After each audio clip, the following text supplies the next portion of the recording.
and welcome to Something's Off with Andrew Heaton. I'm your host, Andrew Heaton, and if you put me in regular wash, I will ruin all your white shirts. You need to wash and dry me separately. It's on the label. We keep getting told that the big division in American politics is between conservatives and progressives. That's not true. The real division in America isn't between red team and blue team. It's between people who use all caps on Twitter and everyone else. And today we're going to talk about one such group of all caps yellers. And I'm not really sure what to call it. Maybe my guest will help me out. Left-wing authoritarianism, the regressive left, whatever we call it. The distinguishing characteristic is an almost Spanish Inquisition-like impulse to root out and destroy heresy. But not a fun Spanish Inquisition like from Monty Python. A very not fun Spanish Inquisition like from the Spanish Inquisition. And that's interesting because traditional liberalism, and for that matter, most of my mainstream liberal friends, are fairly committed to pluralism. Pluralism is the idea that we want to have a society where we have lots of different pockets of opinions and cultures and religions and whatnot. We don't all have to be on the same page. You can have Lutherans and baritones, no problem. But I don't think pluralism comes naturally to us. I think our default state is probably to have a strongman ruler and live in small clumps of homogenous cavemen. Pluralism takes effort to maintain. I grew up with a lot of conservatives in Oklahoma who don't particularly want to make a seat at the table for Mexicans or Muslims, even if they have good ethnic food or good-looking swimsuit models. More disturbing is the rise of the alt-right, who are racist and bring no good ethnic food to the equation at all. Meanwhile, at universities, there are a lot of remicrowaved Maoists who don't want to engage with other ideas. They want to stamp them out and bury the ashes and then rant about it on Twitter in all caps. And we're going to talk about them momentarily with my guest, Robby Soave. But before we do that, we do have to pay the bills. And that means a word from our sponsor. Something's Off with Andrew Heaton is brought to you by Headline Pizza, the only daily pizza service which writes the morning's pertinent headlines on the pizza with a Sharpie so that you can get a balanced breakfast and a well-informed mind. So I think this concept's fairly self-explanatory, but for some reason there's been some confusion about this particular sponsor. So rather than reading the copy they gave me, which is a very funny Leave It to Beaver sketch about a pizza truck that plays pizza music, I'm instead going to take time out of my day to answer your emails. Terrence writes, I ordered a Hawaiian pizza from the Wall Street Journal over 2 hours ago, and it's still not here yet. I'm starving, and also I don't know how the Dow Jones Stock Market Index is doing. I have literally no means by which to figure that out until I get my pizza. Please fire your pizza boy. Okay, so the Wall Street Journal is wholly unrelated to pizza headlines, and they don't make pizza. You need to subscribe to pizza headlines specifically. Judy writes, I ate an entire Headlines pizza, and I don't feel better, informed, or smarter. If anything, I've put on weight. This is a stupid service, and I hate you. Right. So you're not going to imbibe any knowledge of news directly by eating it. You have to read the news headlines on the pizza. Gunther writes, your pizza boys with their liberal bias are ruining this country. Every pizza I eat has been written by a bunch of commies and baked by even worse ultra-commies. Just give us the facts and quit distorting the pizza. Right, so pizza boys don't write the headlines, they just transcribe them, and they use AP Wire, which is about as objective and neutral as they come. I'll add to that there's nothing to stop you from reading additional news in non-pizza form. Lord Bromley writes, I ate my newspaper today and it tasted nothing like pizza. What am I doing wrong? Is it to do with angles, or is there a specific pizza page I should microwave?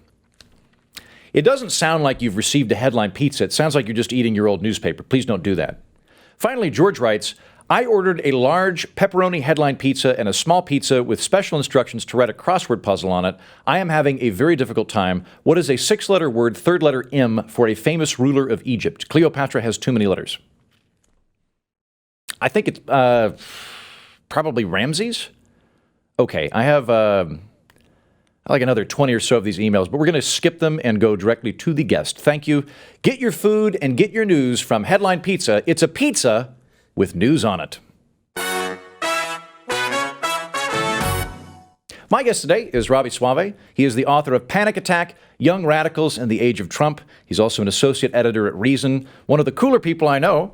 Robby, it's nice to have you on the program. Thanks for having me. Great to be with you. I was telling you when you came in that I used to work at Reason, and Meredith, who's one of my co-conspirators on a variety of funny projects, and I were working in the bubble, and you came in and you were carrying like a surfboard or something, and just breezed through, and Meredith went, "Oh, he's so fucking cool."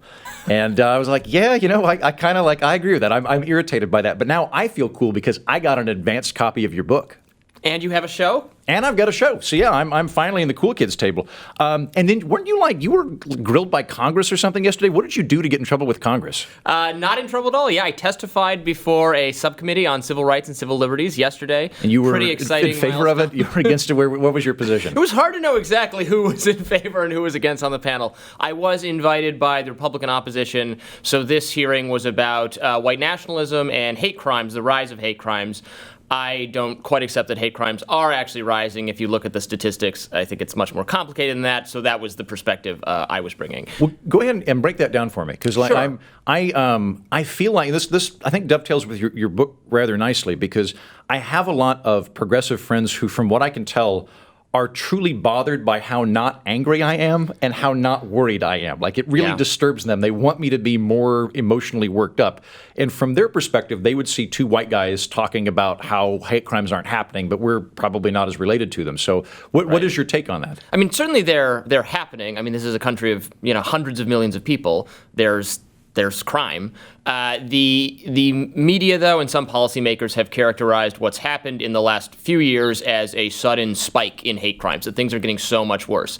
That's the kind of thing that I'm often pushing back on, because I think we look fondly at the past, like, oh, everything was great then and now everything's bad. That's usually wrong. If you look at the statistics that the FBI puts out, there was a 17% increase in hate crimes from 2016 to 2017. Mm-hmm. But there was also 1,000 more agencies submitting data.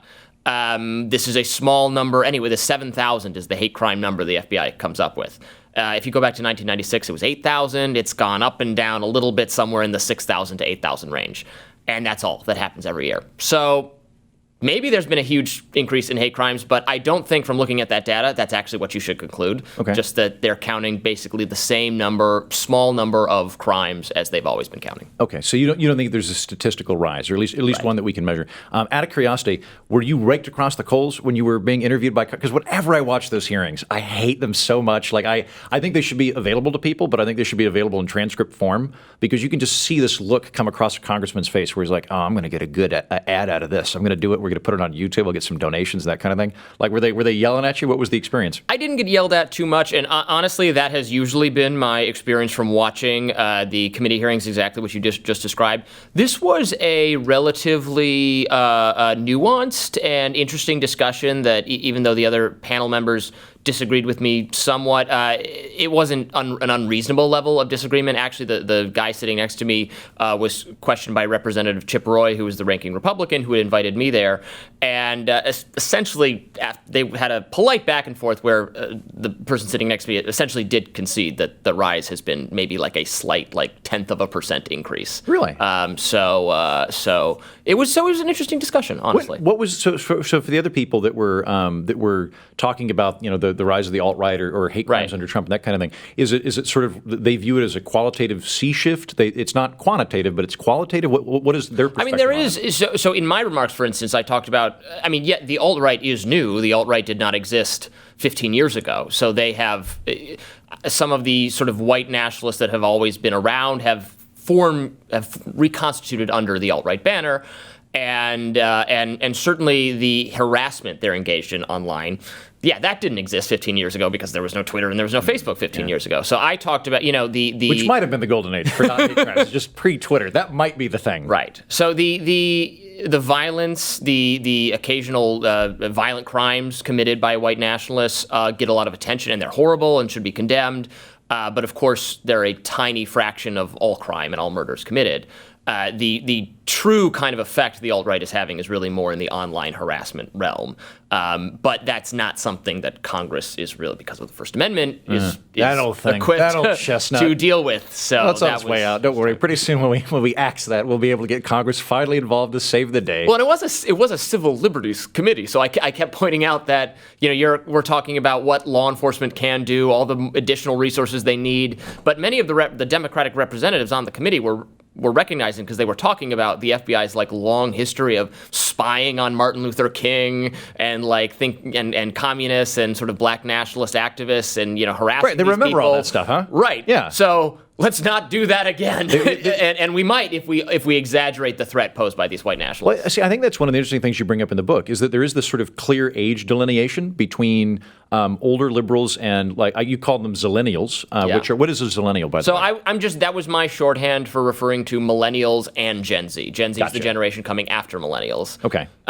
So that's just how I'm describing them collectively. Okay. But there does seem to be, because if you go back to the 60s, I mean, the people that were really championing free speech were liberals, like Berkeley and the progressive movement on campuses were adamant about that. And you've got lots of good documentation in the book about where they bring on odious people to college campuses that no one thought was a good person. They brought a Nazi. Yeah, it's crazy. But they really believe in freedom of speech, and that seems to be, I think, is present with a lot of older liberals. But there's the younger cohort, which I think has this kind of Maoist theocratic bent to it, of just you cannot think or say or do anything beyond the realm of acceptable opinions in this or any other universe, and it must be stopped. And there does seem to be that division there. You asked what we should call them in your opening remarks. Yeah. Ben Shapiro has coined the phrase woke scolds, which I quite like. So that's what I'm going with. I sometimes say the hysterically woke. The hysterically woke. Because I do feel like there's a lot of good we're woking on eggshells, The Woking Dead. I'm saving those for some headlines. Cut this. You can't use this. Yes, we'll go back. We've got a filter we can put on it that is a cleverness thing. We'll make some puns with it. For me, I look at my undergraduate, I did history and I did religious studies. And so I'm always kind of, even though I'm no longer religious, I see religion in a lot of things. And in the woke movement, I mean, to me, is just a straight up religion, which is why I keep bringing up heresy and blasphemy, because it seems to me that there is this strong religious zealotry and totalist thinking that's coming into play, which is different. I have to say is very different than a traditional pluralism-based liberal who's oh no, we're going to have lots of different types of people and we're going to have discourse and that kind of thing. It's a different model. And the tension is evident between the older professors who are liberal but of the generation, the Berkeley kind of generation, who are more in the mold of the ACLU, and they believe strongly in free speech and due process.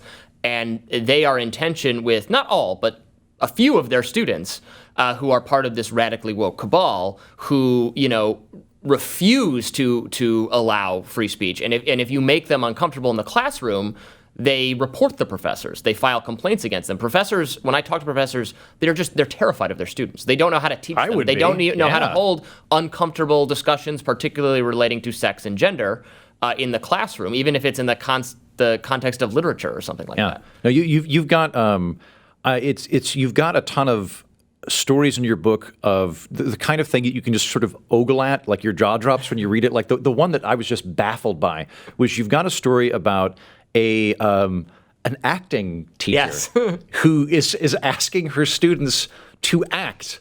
And they're I can't do that. That's not the same race as me, or it's not the same gender as me. And one woman she had to be a married couple in this exercise, but because she was with a woman, she had to be a lesbian on stage, or at least that's how it's interpreted. But also in real life, she is a lesbian. But it was this just this weird Byzantine model of theology. There was no way you could have made the students happy. If they were if it was women playing women roles, that was not okay. Women playing men roles was not okay. Yeah. Being too much the same or too different was wrong. It was flawed. No matter you just couldn't teach acting. Mm-hmm. And I've collected anecdotes of acting and theater class. Specifically, there seems to be a unique problem in theater departments, because I've seen stories of so many professors who have had this exact same issue, that giving any feedback is traumatizing, because that's what it comes to. These students wield the language of mental health and trauma to kind of shut down any difficult conversation. Yeah, I think. I think that there's an intrinsic part of human beings where, just like me, anybody else, if I had a button that I always had with me and I could make you shut up if I pushed it, that's just something that I have in my possession at all times. It's like, Robby, I don't agree with his take on that. Okay, like done. Like people are very reluctant to release that power. And when it's been entrenched and you have that power, then all of a sudden you can actually just avoid anything that makes you feel uncomfortable, makes you question anything, which I would argue is a significant part of college, I felt uncomfortable throughout college. I mean, look what is happening right now at Harvard is actually, and this is just recent, in the last 2 weeks or so, then this is a really striking example of this phenomenon. What? It's Arthur Brooks who's on the shows now at Harvard, so I feel like there's a glimmer of hope that they want to have discourse there. But you might think that, but they recently they fired a faculty dean who some student activists had said we want him out. He was an advisor to when Senator Obama was running to be president, advisor to him on criminal justice issues. He's a law professor. He's a black man. Has helped free like 6,000 wrongfully incarcerated people. Sounds like a right-wing conservative lunatic to me. Right. I'm demonstrating that his progressive credentials. Good, yeah. Yes. He's represented accused terrorists, accused murderers, because he believes in, again, the ACLU due process. Even very bad people deserve representation. So he's representing Harvey Weinstein, consistent with that principle. But some of the students said him doing that has made the campus an unsafe place. It's like an endorsement of sexual violence for him as a law professor, as a brilliant legal scholar who has represented accused terrorists. Now it's not okay because he's representing Harvey Weinstein, and they launched an investigation. Harvard investigated him, and they fired him because that's what the students wanted. That's kind of chilling. That's really terrible. Actually, unpack something. You use the word unsafe. So people that might not be familiar with the milieu of all the ideas we're talking about.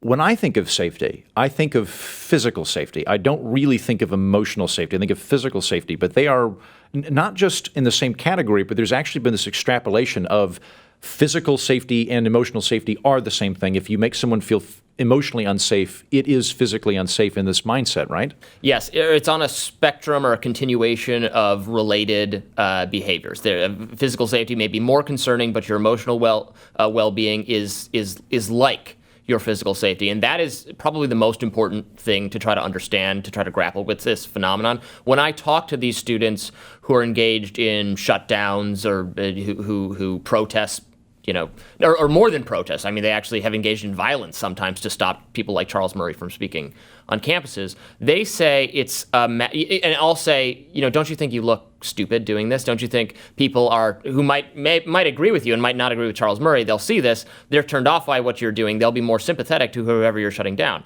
I've broached this subject with them, and they've conceded that. They've said, yeah, that makes sense, but it's a matter of safety. So if you're bringing someone to campus who is going to say things that makes marginalized people in our community feel uncomfortable, then you are engaged in, it's like you've thrown the first punch. You're engaged in violence, and we're doing self-defense to stop you from sharing these problematic views that make people emotionally unsafe. Well, and there is, from what I can tell, there is actually this understanding, and I have to assume that this is a minority of opinions because it strikes me as insane, but there is this belief that if I make you feel unsafe emotionally, that is literal violence. I've committed against you. Therefore, if my Antifa friends come and punch you in the face, all they're doing is responding in kind. Whereas from my vantage point, I'm like, he said something that made you feel bad. You can't hit him for it.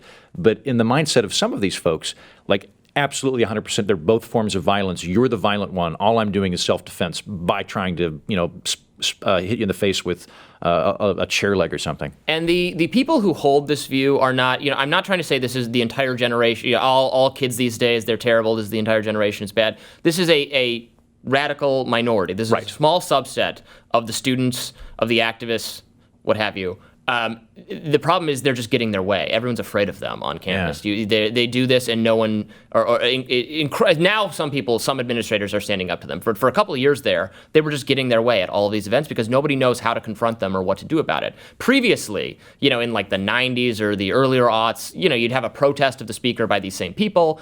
and then they would all shut up. They would all sit down. The event would go on. They gained power somewhere. Which, and I need to clarify, I think that's fine too. Like if you have Charles Murray come to campus, Certainly, you don't yes. like Charles Murray, you want to have a counter protest, you want to pass out literature saying this guy's wrong. I think that's 100% fine. The problem comes when you're like, no one gets to hear him under any context. We're going to shout him down, and then if he persists in speaking, we're going to try and beat him to death. Yes. That's the problem. Yes. It's when it's like you cannot hear ideas that we have deemed unsafe, and also we're going to potentially murder people that we disagree with. And it's not just conservative speakers. They've shut down the ACLU because the ACLU again has this principled stand where they've defended the rights of horrible people. They've shut down their liberal professors, as we've discussed, who disagreed with them. Yeah, like Evergreen College, like they ran Brett Weinstein, who's a progressive, Bernie Sanders a very supporter. thoughtful man who is really interesting to talk to. And he had to leave the campus. Is this so? With this kind of thing, like the Brett Weinstein thing, I mean, that came to the fore 2-3 years ago now, and the story behind it was that there is a day at Evergreen College where students of color leave that day. They're not on campus to protest or to remind everyone of what the world is like without their contribution. And then one year they went, actually, we're going to stay. All the white people don't get to come. And Brett Weinstein went, hold on a minute. Like, it's one thing to sort of protest yourself voluntarily, but to start kicking people off campus because of their skin color, maybe not the best, and just immediately the house came down on him. Yes, and on the president of Evergreen, who was trying to deal with these. That guy made me yearn for Neville Chamberlain. That guy was just this like a moist doily of a human being. They really brought him low. Like he could he wanted to they go told to him the to put his bathroom. hands behind his back.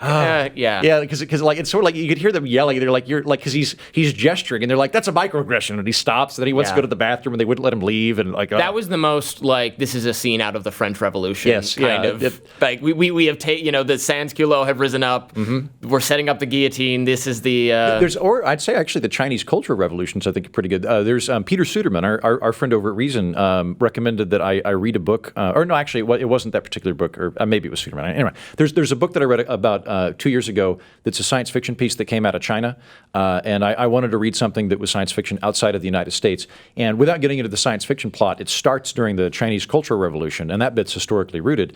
And it's this professor who has like a metal dunce cap on, and these students are just screaming at him about how his engineering is insufficiently communist, because he's a physics professor, but they believed that theoretical physics was bougie. Like you could only have applied physics, and it was like this like very like weird like science, only certain sections of science are permissible to the people and that kind of but it was this very much this kind of Spanish Inquisition style thing, and the Evergreen experience struck me. Well, and there is especially in the humanities, in some of these disciplines, there's a increasingly popular sort of like what is truth, and we can't really know anything, so they're almost at odds with kind of the more like hard science learning stuff in college, and also like ideological, intellectual, explicit rejection of the Enlightenment, which was something Western society gave us. Everything Western society gave us must be bad. So thus and you can criticize aspects of the Enlightenment. Don't get me wrong, but like some of the Claremont McKenna colleges, there were activists who were like publish like a list of demands, including no one who disagrees with them can ever be allowed on campus again, good call. We reject this Enlightenment idea that the pursuit of truth is good or something like that. Like it was a really, even among the student radicals, this was a particularly egregious. Yeah, well, I think that catches a lot of us because like I'm a big fan of the Enlightenment. Like I'm a classical liberal. I'm like yay Locke. Like I feel like they really started this wonderful process of getting us out of this feudal theocratic burning dumpster fire that was the Middle Ages, and so it's weird when they're attacked, and I'm like, wait a minute, aren't we all on team pluralism? And the answer is no, we're not on team pluralism, or at least they're not on team pluralism. Before we get too far away from that, I feel like one of the central elements to understand all of this that you do a very good job of laying out in the book is to really explain and flush out intersectionality. So can you build that out for us? Absolutely. So intersectionality is so important to understand. I've described it as kind of the operating system for the modern left. Intersectionality is an idea that comes from sociology. Was coined in the late 80s by a sociology professor named Crenshaw, and she was just trying to explain the phenomenon that black women are oppressed not just because they're black and not just because they're women, but because they're black women. Which I have to say, insofar as that goes, I agree with that. Yes. There's a qualitatively different experience between being, having these things stacked up. It's different being gay and black than it is just being black or just being a black man or whatever. It's like insofar as that goes, I think that that's a good observation. Yeah, and I'm not trying to invalidate it at all. It's an interesting concept. But it had an activist component. She wanted people who were really worked up about racism and combating racism to also combat sexism. So if you're not combating sexism as well as racism, you're an anti-racist, but you're not an intersectional progressive. That was the idea.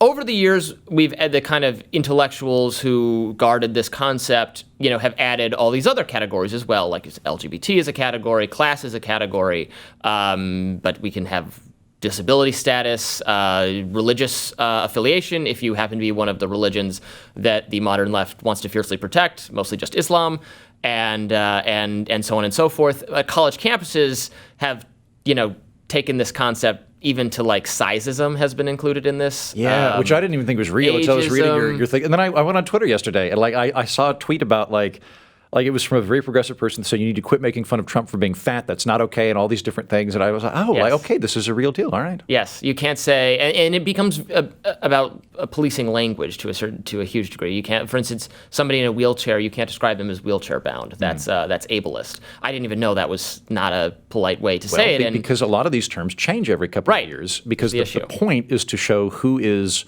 at the epicenter of wokeness and who is a mouth-breathing sinner like me. That way we can rapidly distinguish and then establish the hierarchy of virtue that's been signaled through this kind of I brought this up on the show a couple of times, but 2 or 3 summers right before I left New York, I had friends over to party and I mentioned I've been dating this girl in Manhattan, and someone went, "Do you mean woman?" And then got very kind of smug and looked around as if beatifically, as if for confirmation of how. And I was like, "What do you like?" I went through the entire UCB training course. I mean, UCB, the Upright Citizens Brigade Theater, it's like the mothership of political correctness. And no one at any point in the 4 years that I was there went, "You can't call." And I'll say I'm open to this. If someone's like, "Look, do you call guys boys?" Well, probably not. Well, don't I'm open to this. But my problem with it was we made up a rule 15 minutes ago. Right. And how dare you not know our rule, you evil person? Right. Well, how would I don't know where you get your fat laws from. And if you don't know it, they reject you entirely. And that's one of the biggest problems with intersectionality is it's impossible to form single-issue coalitions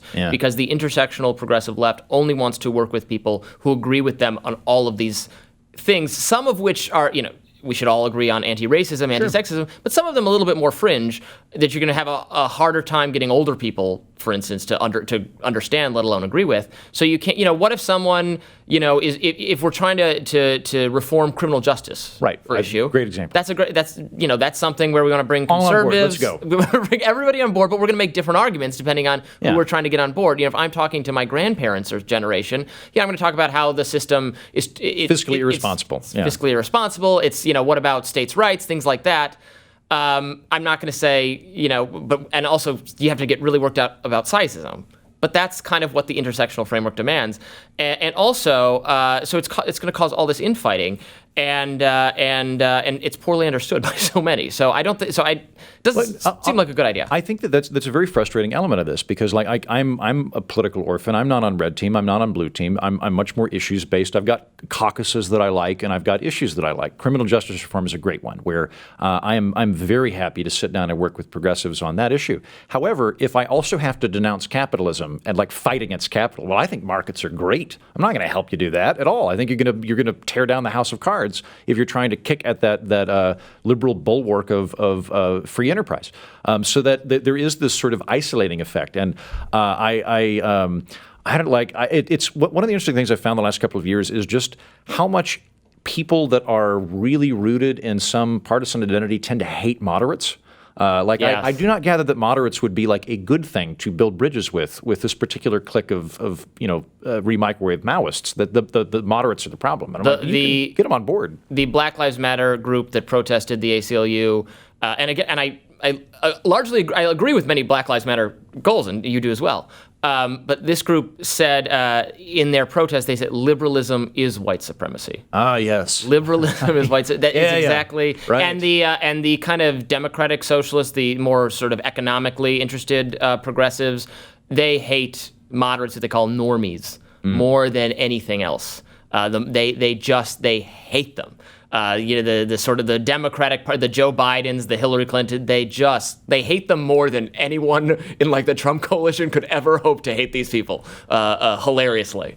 Yeah, I would be curious to see that interplay as well, because you kind of get into some of that infighting. One of the things that's been interesting for me to watch the last couple of years is I look at Bernie Sanders, and I do not agree with Bernie Sanders on economics, but what I find interesting about, say, like Sanders and maybe Jeremy Corbyn and like, kind of crusty old socialists that are coming out of the woodwork is they still have like an actual Marxist view or a traditional Marxist view of there is a class struggle between the oppressor plutocrats and the poor people. Whereas I think the sort of new intersectionality folks are much more identity-based. It's not so much economic, but rather racial and sexual. And I would have to imagine that they sometimes are butting up against each other in terms of prioritizing those two different hierarchies of oppression. Exactly. The pure class view of struggle, of how the world operates, is the older, more doctrinaire leftist view that Sanders comes out of, that was much more a part of kind of 60s activism, and actually did exist despite it being very kooky and very wrong to my mind on a lot of things. Unlike the need to foundationally destroy capitalism and thinking that would be good, it was not as oppositional to sort of certain liberal principles, to free speech and due process.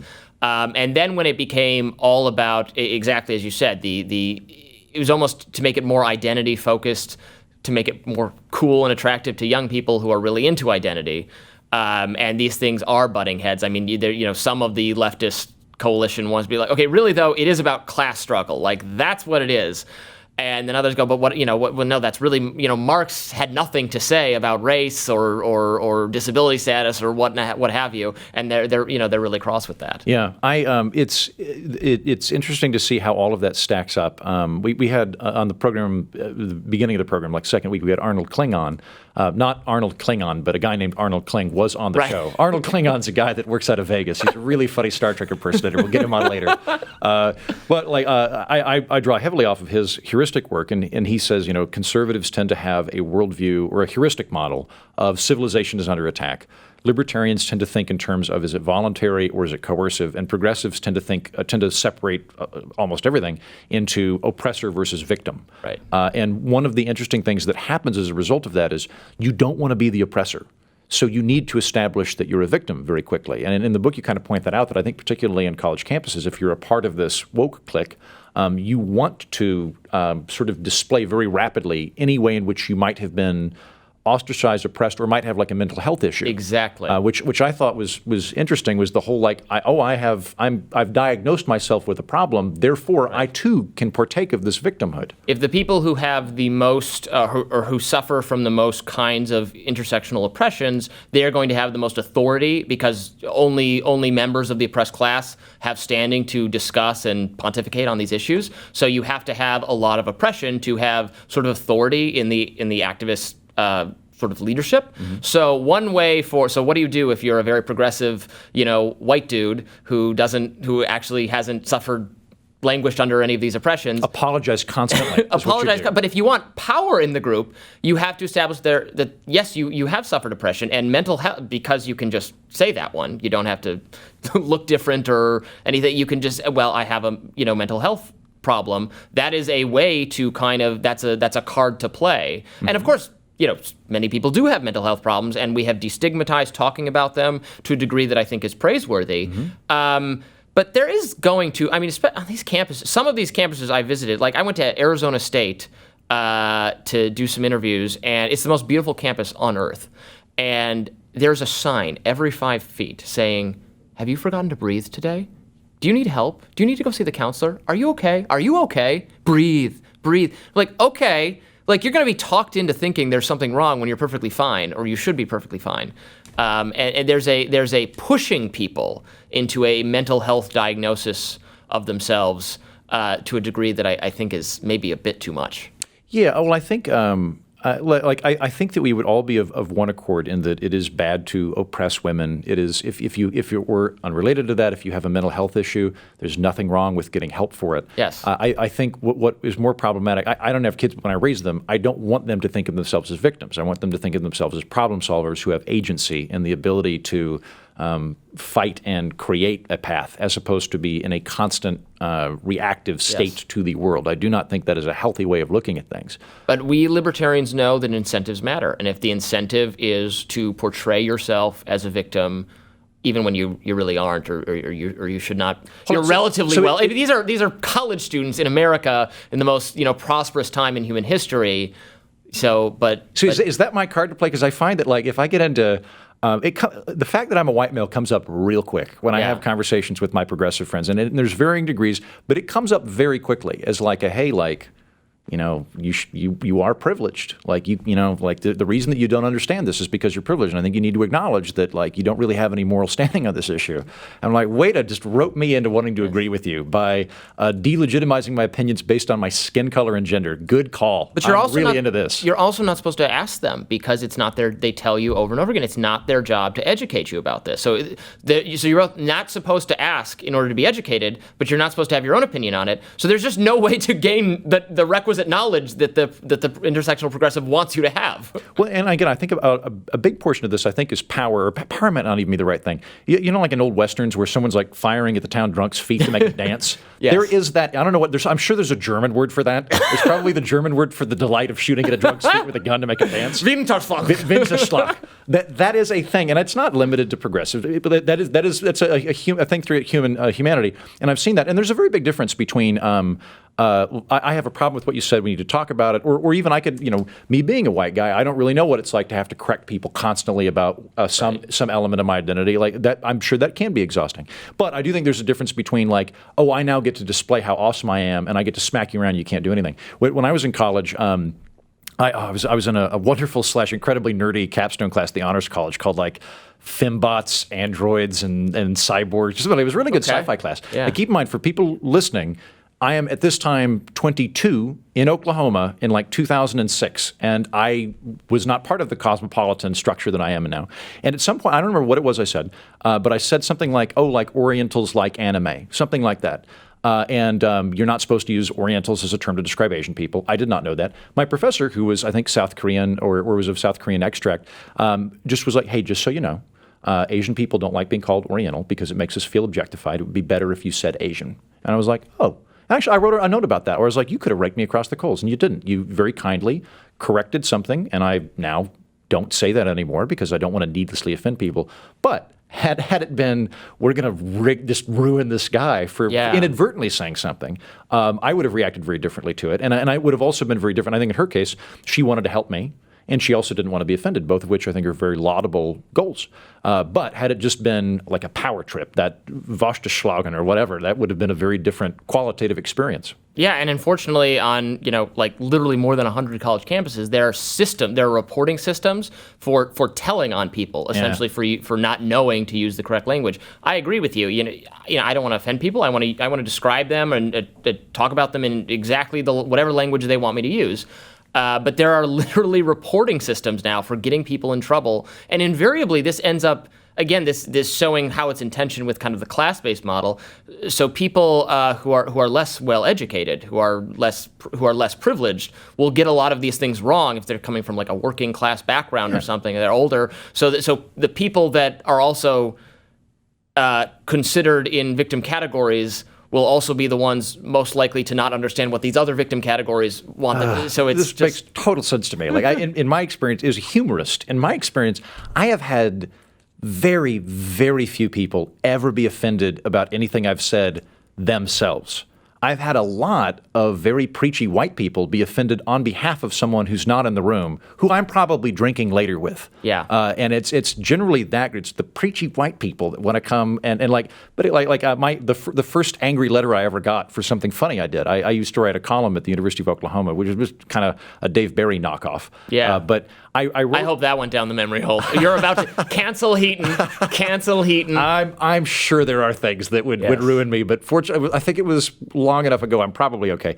But there was some story I wrote, and I needed to have like a random group. I don't remember what the context was, but it was like I was talking about Lutherans and Methodists and Eskimos. It needed to be a rule of three break, right? And Eskimos was the key. And someone wrote me this like 8-page paragraph about how it was terrible that I was using Eskimos because I was implying that they were Inuits. They're not. And then the name at the end was like Becky Torkelson or something like that. Like it was very clear that this was not someone that was actually involved in this. And I suspect that because I hung out at the Native American fraternity. She didn't live in I'd go do drum circles with the Native American fraternity. I don't think they would have cared, but she had an opportunity to show how wonderful she was. Yeah. Yeah. So I need to push back on us for a moment. I mentioned this at the beginning of the program. You and I are well-dressed white guys. Yes. We live in Washington, D.C. We're educated. You've got a book out. I've got a show. So we've got some amount of clout and power, right? If someone said we're just tone deaf, we get to live in the eye of the storm. We're in this placid tempest because we're not a part of the massive troubles that everybody else is going through. What would you say to them? I take that criticism to heart, and I think where that criticism has the most value is if people are only calling out the left for what it's doing, but ignoring, some of these very similarly dangerous undercurrents on the right that you talked about, also rejecting pluralism, also more interested in identity as kind of the root value. So so in the book I do spend a chapter on the rise of the alt-right, discuss it, which is to some degree some of these alt-right people are reacting to the left, some of it is totally on its own thing and the left is reacting to it. So I'm concerned about a decreasing sort of appreciation for Enlightenment liberal values. I talk about it on the left because it's almost surprised me more. Yeah. But it's also certainly an issue on the right. And so, everyone just keeps moving further and further away from us libertarians. That's why I wanted to bring up pluralism at the beginning of the show, because it's not that I'm rooting for a team here. It's that I think pluralism is a very important, laudable value that I want to support. I enjoyed it. I was really glad that you put that chapter in the book because it was a good way to kind of balance it out and show these other phenomena. My take on it is I am far more worried about the alt-right than I am about the woke. The woke irritate me, but I think that phenomenon is going to burn out. I think that eventually college professors will go, we're get the fire hose. We're not going to do this anymore. So it's shrill and irritating, but I don't think that we're actually going to have the First Amendment revoked because the University of Stanford's sociology department declares it so. I am worried about the alt-right, and I say I think that there's violence coming out of that, which is truly disturbing as well. There is from Antifa, which I'm not a fan of, but in terms of shooting up synagogues and stuff, I mean, there's some truly heinous stuff coming out of there. What is your thought on that, on the alt-right? How big do you think it is? How worried about it are you? So, I am worried about it. I think the most common form of it is really the harassment they're engaged in. But yes, it is true that a growing, I think, proportion of crime, of murders committed for reasons of ideology, our white nationalism is trending up. Again, we're still talking about very small numbers, like dozens. But it is has been an uptick. So it is a concern to take seriously. I also don't think we should exaggerate. There's 20,000 murders a year, and which is terrible, and a very, very, very, very, very tiny number of them are connected to ideology in some way. So it's sometimes we focus. They're horrified, and they're designed. They want our attention. They want to cause that. I mean, that's what terrorism is causing disproportionate fear and terror, causing everyone to fear for their lives when they actually shouldn't, when they're very unlikely to anything to happen to them, more likely to have a car accident or something. But then they cause us to react to this fear that they're creating, and they cause us to change our laws, to invent the TSA, to not want to travel anywhere, to want to shut in our houses and not interact with the world. They want to scare us. And that was something Islamic terrorism did. That's certainly something this white nationalist fringe group is doing. And it's scary stuff. Not necessarily have a policy ramification. I mean, I think one of the things that I think is very interesting, and I have to be careful how I say this, I do not think that the hyper-focus on identity politics coming from this woke progressive bastion we've been discussing is in any way white supremacist. However, the emphasis on identity politics is something which is aiding that identitarian movement on the right. Because I think you interview Richard Spencer, which I'm fascinated to talk to you about. Richard Spencer would like you and I to think of ourselves as white men. That's what he wants. I am a white man, but for me that's a demographic thing. It's not really core to my identity or how I think or how I present myself. He would prefer that I think of myself as a white male, as would, weirdly enough, a lot of my progressive friends. They view me not viewing that as central to my being as an expression of my privilege, that I'm able to not look at it. And I'm like, look, I'm not going to play into Richard Spencer's hands. I get in the same way that my progressive friends. I have friends that a friend of my sketch team that is non-gender binary, and I'm happy to accommodate them as best I can. But in the same way, I get to dictate how I view myself, and I'm not going to make that my top priority. But it is for Richard Spencer. What is he like, by the way? In what context did you meet him? So I interviewed him on the phone, although I talked to him in person briefly because I attended one or two rallies I think he spoke at. As a journalist. I was there as a journalist, yes. You're very blonde, Robbie. It was one of those things where probably most of the people there are journalists, right? Everyone there is journalists or like FBI undercover. Embedded from CNN. There's only like 3 fat guys that escaped their basement to come to this thing. Moynihan says it's never like the good-looking white people that are the exemplars of white nationalism. It's always some weirdo. It's funny. There was a Washingtonian piece last week that you might have seen about a 13-year-old boy who because of some horrible experience he had at school, piece was written by his mother. There was a false accusation against him, and then he became interested in discovered the alt-right online, and this was a home for him, and he very quickly joined the alt-right online. It was a terrifying story. But then his mom let him go to this rally they were having. I think it was one of the rallies they'd had in D.C., and he went. And he said, at least people suck. They're inconsistent, they're whiny, they're pathetic, and he's out. And that was what opened his eyes, was actually being exposed to them in person, which, it's just one incident, but might have some ramifications for how we handle these people. I definitely think so. I mean, I am no fan of Richard Spencer. That said, I would like to hear what he has to say, just because I would like to get into his head. He would like to apply the identity politics of the left to the right. I mean, that is his goal. Yes, we will have identity politics because their cardinal value is that there is no such thing as individualism. Individuals do not have meanings, right? Terrific. Don't we love to hear that? In addition to being a bigot, he's also against individualism. Because individuals do not have rights and meanings. Your meaning comes to you as part of your membership in a group based on some immutable characteristic of your identity. Race. I saw someone on Twitter, I think it was a journalist joke, who's a progressive, but more in the Bernie model. Getting white people to think about their race instead of their class was a big mistake because a lot of these people, there are people in the alt-right who actually have economic views that would fit in more with the left. Richard Spencer wants minimum wage or welfare or something like that, so that the alt-right doesn't have to work and they could spend more time on their computers harassing people. Great.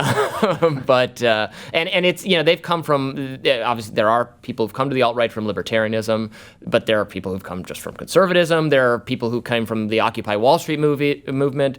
There are people who are just kind of desperate, lonely individuals who I think would join any cult they were presented with. They could have ended up in ISIS, but they've ended up. This is why we need more Star Trek conventions. If you I've been to a lot of Star Trek. And by the way, if you take a date to a Star Trek convention, you are a god among men. And I have done that a couple of times. And you go there, and everybody's a little bit weird looking, and we're all getting along. Come to the Star Trek convention. That's my that'd be your pitch to them. You know what, there should be some super PAC that hires me to do national broadcasts. And I'm like, hey guys, I am also an awkward, lanky white guy. I get it. Get into sci-fi. Don't get into this nonsensical Richard Spencer stuff. There's so much of life to enjoy. Read a Robert Heinlein novel. Come hang out at the book club. That sounds good. But they are, they're a very fringe movement. Their ranks are small, and what happened in Charlottesville was horrifying, and that did involve a significant number of people. But Richard Spencer told me when I interviewed him, he doesn't think they will have something like that. They'll be organized enough to kind of have something like that in the immediate future. That, fingers crossed, might have been the high watermark for the alt-right's impact on our society, and it's been receding a little bit since then. So fingers crossed. Okay. We might not be talking about that certainly in the hope future. so. So we're going to wrap up here in a couple of minutes. What's great is I can go through. I just have like a laundry list of things that irritate me that I've read about college campuses that I could go over with you. We don't have time to do all of them, but I think we've hit a lot of them. Let's finish up on cultural appropriation, because I think that is it's interesting to me, again, being a proponent of Enlightenment values. I do not like the concept of ethnic ghettos. Or at least enforced ethnic ghettos. If you want to go, if you're going to have like Little Italy or something, that's fine. But if you can't leave Little Italy and I can't get into Little Italy, that really bothers me. I see cultural appropriation as kind of being the cultural equivalent of that, where we're making these hard, high walls and you cannot access anything that's not outside of your group. Yes, and it's a frequent demand of college activists that, when Halloween is coming around or Cinco de Mayo or something like that, to just tell you what you can and cannot do, and you can't do anything. Yes. is essentially what they've concluded. Apologize is again what you need to do. You just need to feel guilty, an unrelenting sense of guilt. But Cinco de Mayo, so we just had Cinco de Mayo. Cinco de Mayo is like essentially it's more celebrated in America than it is in Mexico. Yeah. And but celebrating other but this mixing of cultures is a very good thing. This has had great impact on fashion, on food. Music. Music.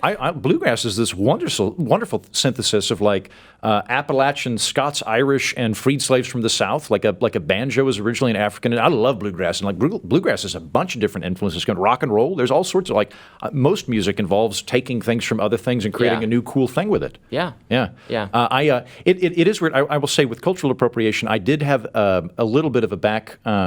I have a tiny bit of appreciation for the concept. I was talking to a friend of mine that works at Comedy Central a couple of years ago, and he pointed out that it is valid insofar as you are perhaps gleefully taking a sacred element of someone's culture and trying to make it glib and bad. So I think the equivalent would be if you put a Bible or something in a jar of urine or whatever for an art project. It's I understand why that would offend people. Maybe don't do that. But I see that, or alternately, me being from Oklahoma, perhaps I should be a little bit careful if I'm taking a peace pipe or something, if that is an actual sacred artifact. But I think that's very different of, is this something that has emotional import to you that I am using in a way that you find inappropriate, versus am I braiding my hair? And because of that, I have somehow committed some sort of racial sin by getting outside of my lane. Right. At Pomona College, some of the activists were yelling at white women for wearing hooped earrings, which they asserted were part of their culture, even though I'm not sure that's historically accurate. I think hooped earrings were found on people of all. Same with braided hair and the Justin Bieber. I hate that I have to defend Justin Bieber, but Justin Bieber a couple of years ago got in trouble because he had dreadlocks. Dreadlocks, yeah. And they were like, you can't do that. I'm like Vikings were doing that and stuff. I Egyptians. Can't imagine Justin Bieber's descended from any successful Vikings, but still, some cousin of his that ran the local. I got a soft spot for the Biebs. I don't know why. I don't know why. Yeah, I think I'm okay with that. Also, not a big Ed Sheeran fan, which I catch some flack for. All right, we're wrapping it up. Where can people find your book? Because I'm super cool and we're friends, I got an advanced copy. Yes. But for people that the people that are listening now, because the show's going to come out today, where can they go to read your book? So you can pre-order it, Amazon, Barnes & Noble, wherever books are sold online. It'll be available in stores a month from now, middle of June. But please pre-order it, and thank you so much for having me. Thank you, Robby. Little bit of listener feedback before we wrap up this installment of Thinky Fun Time on Thursdays. On iTunes, 12 Is This Secure says, I'm writing this in hopes it will be read in the show. Congratulations, you made it. Your signal to get on the program worked. I hope it is everything that you thought it would be, and I appreciate the 5 stars that you gave, even if the actual wording was perhaps slightly more terse. Funny, you made me laugh. You can watch this whole show on YouTube. If you look for Something's Off with Andrew Heaton, you can see my handsome bearded face, an assortment of suits, and the dead buffalo head we screwed to the wall. Watching Something's Off with Andrew Heaton on your phone when you're on the treadmill in the gym will help you meet women. Just pretend to laugh so hard that you fall off. Then clutch your right arm tight to your chest, look around plaintively, and shout, "Is there an obstetrician in the house?" Then after a moment, when you remember that it's an orthopedic surgeon you're pretending to actually need, yell that instead. With any luck, a buxom young lady, fresh out of med school, will attend to your needs. Shout out to Barry, my very strapping and muscle-bound new orthopedic surgeon. So go to YouTube and start watching full episodes. William and/or Sebastian writes, I look like a higher resolution, better dressed version of Steve from Minecraft. Remember, you can always tweet me at Mighty Heaton or Facebook me at facebook.com/Mighty Heaton, or even email me by subscribing to my newsletter at mightyheaton.com and just replying when I send it out on Fridays. I will send one out tomorrow. Several of you have been kind enough to email me and ask if I actually do a newsletter. It takes a fair amount of time to produce the program, so I've slacked off a bit. I will write one tomorrow, and it will change your life. So if you haven't subscribed yet, do it. That way we can have a direct conduit to each other. Finally, please subscribe, rate, and review this podcast. That helps other people discover this here political orphanage. Thank you, and good day.